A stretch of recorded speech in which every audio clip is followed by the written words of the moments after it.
we'll be doing last topic of national income today.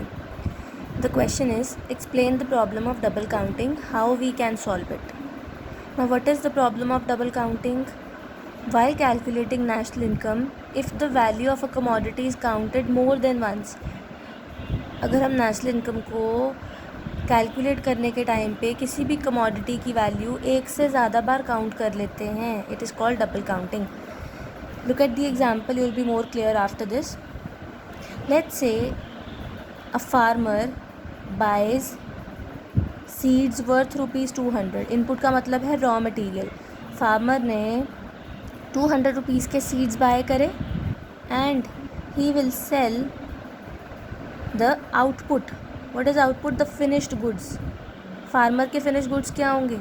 Wheat हो सकता है, rice हो सकता है, ठीक है. उसने सीड से वीट उगाया एंड 600 रुपीज़ का आगे सेल कर दिया. ये 600 का उसने वीट किसको सेल किया? फ्लावर मिल को. आटा चक्की होती है ना, फ्लावर मिल को सेल करा. फ्लावर मिल के लिए क्या बन गया? ये रॉ मटेरियल. फ्लावर मिल ने इस वीट को पीसा और आटा बनाकर, फ्लावर बनाकर बेच दिया 800 का. 800 का आटा उसने बनाया और किसको बेचा? बेकर को. बेकर ने ब्रेड बनाई, कितने की बेची मार्केट में? 1000 रुपीज़ की.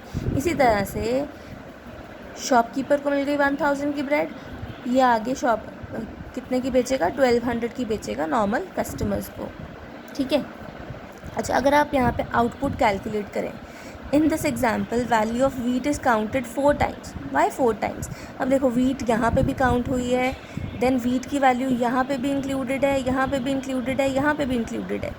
4 टाइम्स. वीट की वैल्यू कितनी टाइम्स इंक्लूडेड है? 4 times. Again flower mill, the value of flower is included 3 times. 1 2 3. Similarly bread की वैल्यू 1 एंड 2. सो अगर हम वैल्यू ऑफ आउटपुट निकालें, कितनी आ जाएगी? 600, 800, 1000, 1200.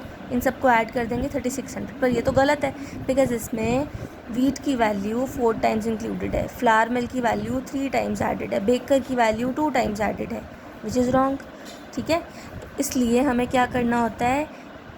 We have to solve this problem. इस प्रॉब्लम को सॉल्व करने के लिए हमारे पास 2 मेथड्स हैं, फाइनल आउटपुट मेथड और value added method.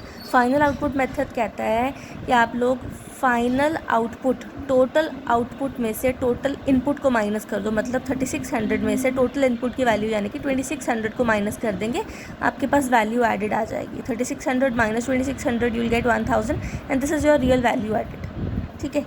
And the other method says, दूसरा मेथड जो आपके पास वैल्यू एडेड मेथड है, वो क्या कहता है? वैल्यू एडेड मेथड कहता है कि आप हर एक लेवल पे वैल्यू जितनी भी ऐड हुई आप निकालिए. आउटपुट माइनस इनपुट हर एक लेवल पे निकालो.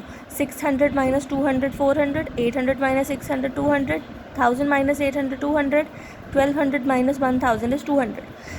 अब ये हर एक वैल्यू जो है, वैल्यू एडेड हर एक लेवल पे जो है, आप उसको ऐड कर दो. 400 plus 200 6, 600 plus 200 800 plus 200 1000. Answer is the same. चाहे आप ये मेथड फॉलो कर लो, चाहे आप फाइनल आउटपुट मेथड फॉलो कर लो, चाहे आप वैल्यू एडेड मेथड फॉलो कर लो, answer will be the same.